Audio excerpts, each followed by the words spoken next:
The Lord be with you. And with your spirit. Proclamation from the Holy Gospel according to Matthew. Glory to you, O Lord.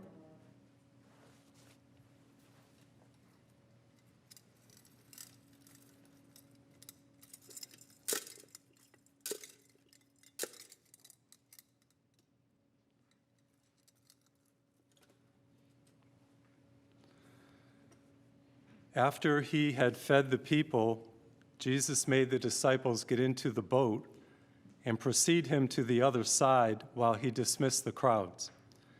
After doing so, he went up on the mountain by himself to pray. When it was evening, he was there alone. Meanwhile, the boat, already a few miles offshore, was being tossed about by the waves, for the wind was against it. During the fourth watch of the night, Jesus came toward them walking on the sea. When the disciples saw him walking on the sea, they were terrified. "It is a ghost," they said. They cried out in fear. At once Jesus spoke to them, "Take courage, it is I. Do not be afraid." Peter said to him in reply, "Lord, if it's you, command me to come to you on the water." And Jesus said, "Come." Peter got out of the boat, and he began to walk on the water toward Jesus. And when he saw how strong the wind was, he became frightened. And beginning to sink, he cried out, "Lord, save me." Immediately, Jesus stretched out his hand, caught Peter, and he said to him, "O you of little faith, why did you doubt?" After they got into the boat, the wind died down. Those who were in the boat did him homage, saying, "Truly, you are the Son of God." The Gospel of the Lord. Praise to you, Lord Jesus Christ. John. Thank you.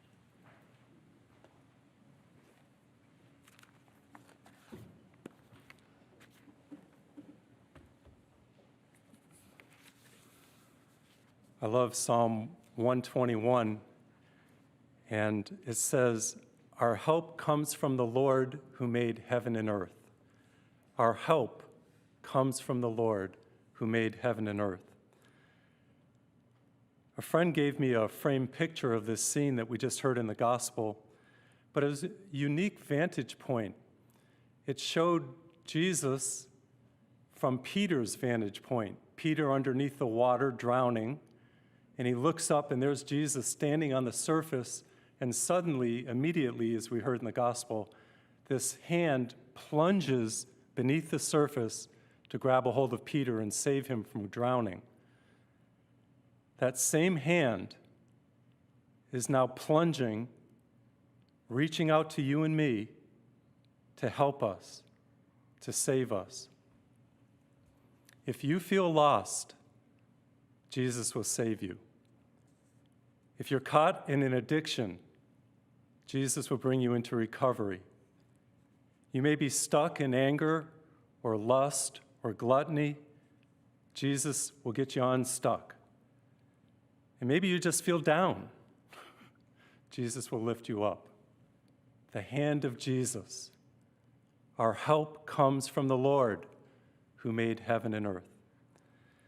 When I studied in Israel, I had the privilege of studying the scriptures in Israel back in the 80s when I was in the seminary. They actually have a name. I found out that they have a name for these storms. They're called sharkiyas. They come very suddenly, very quickly. They're intense, they're ferocious, they're terrifying, they're overwhelming, and they're deadly. People die in these storms on the Sea of Galilee. But storms in the Bible are always a metaphor for real life. What are the storms that people are going through right now? You may have an operation looming. People are going through divorce, grieving the loss of a loved one, dealing with physical sufferings, growing older, relationship trials, you name it, there are storms, problems, difficulties, trials in life. And we all have the storms, but this narrative, this story is telling us that we're not alone. Our help comes from the Lord who made heaven and earth. Jesus is in the storm, and Jesus is sovereign, Lord of the storm. Notice he was walking on the water. Peter says something totally outrageous and unexpected. Right in the middle of the storm, he has the audacity to say, Lord, let me come to you on the water. What I'd like to say to you right now is that don't let the storms stop you from your destiny. I love Peter because he had audacity. He had guts. He had passion. He had soul. He believed the words of Jesus who taught, all things are possible to the one who believes. He believed enough to ask Jesus, let me come to you on the water.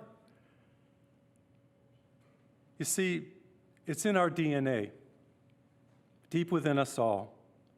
It's in our DNA to do mighty things, to achieve, to realize our potential, to become all that we can be.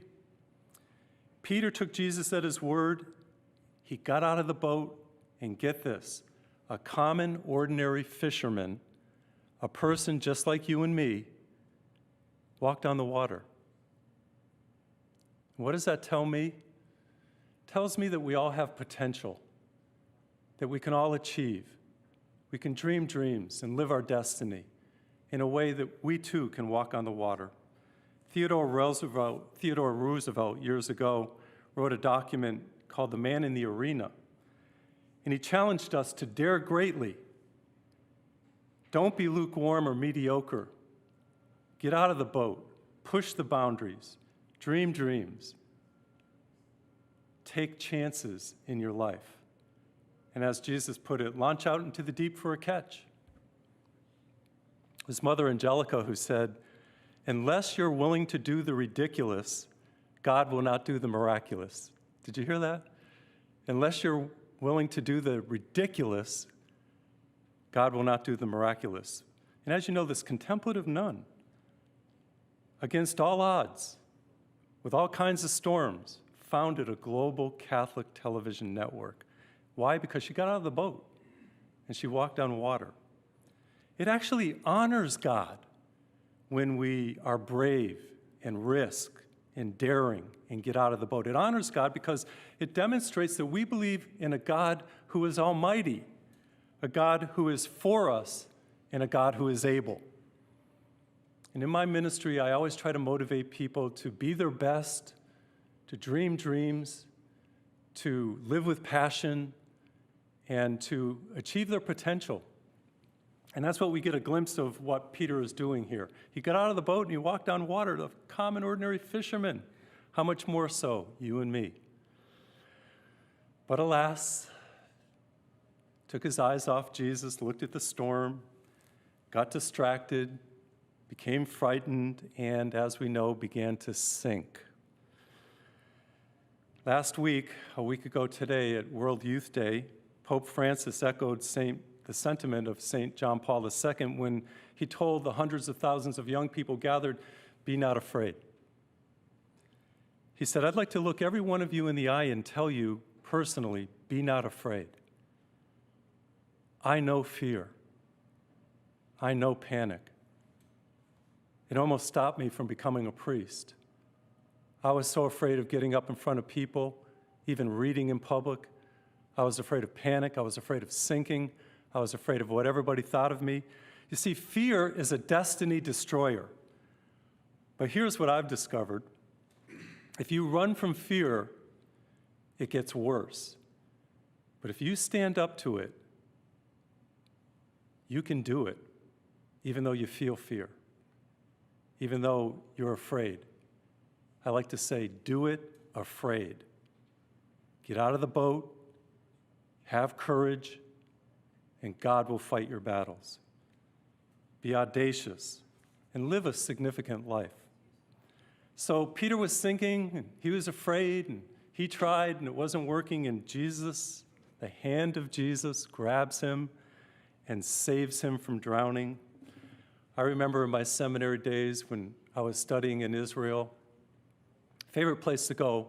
Love to go to Jerusalem, very beautiful city and so historic, of course. Jesus died and rose there, but my favorite place to go was the Sea of Galilee. Sea of Galilee, kind of like Lake Tahoe, about 12 miles long, 7 miles across. Beautiful place.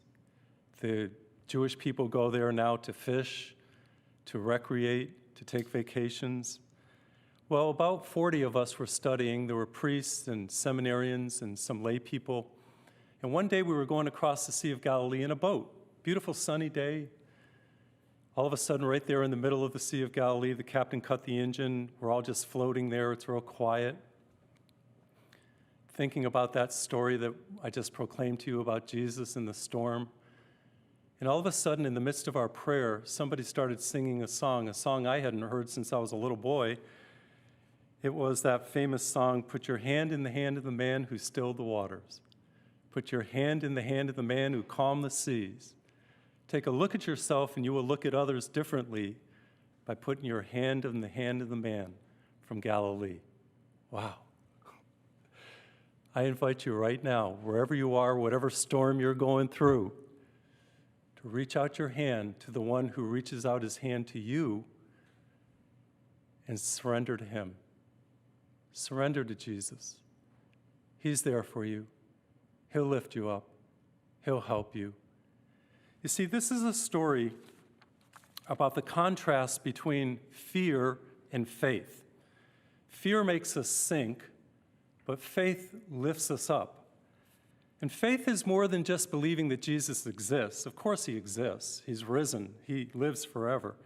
But faith, mature faith, is trusting in him. I like to put it this way: lean upon the everlasting arms. Rely upon him. Have confidence in him. Give your life, depend on him. Sister Faustina said it right years ago when she wrote, "Jesus, I trust in you." Think about your life right now. What are you going through? What kind of storms? The hand of Jesus is there to lift us up, to keep us strong. I love what it says at the end of the gospel: truly, you are the Son of God. You ever want to have a powerful prayer time? Just stand before Jesus and pray that. Truly, you are the Son of God. No matter what you're going through, no matter how it seems like you're sinking, his hand is always there to help us and to raise us up. He's not going to let you drown. You're not going under, not on his watch. His hand is there. But put your hand in his. Watch what happens. I want to conclude with a story I heard about a 10-year-old boy in Florida. He had a lake in the backyard there, and he went out to do a little fishing. He got a little too close to the lake, and sure enough, an alligator came and grabbed him by the leg and started to pull him under. He started screaming and yelling, and his mother in the house heard him. She comes running out. She's got these long fingernails, grabs him by the arm, holds him, and it was like a tug of war, this little boy and the alligator and the mother. Well, somehow, some way, the mother was able to get that boy out of the alligator's mouth. Next day, he's in the hospital, all bandaged up on his legs. His friends came to see, and they're all looking at the wounds that he had on his leg, and of course, he wants to show them the wounds. But then he said to his friends, "This is what I'm most proud of, not the wounds on my leg, but the wounds on my arms." And you look on his arms, there was these long red wounds, these long red scars where his mother had grabbed a hold of him and wouldn't let him go. And he said, "That's what I'm most proud of, that my mom wouldn't let me go." And today we hear the story about Jesus grabbing a hold of Peter and you and me. And I can guarantee you this: whether you're lost, addicted, stuck, or simply down, Jesus will not let you go.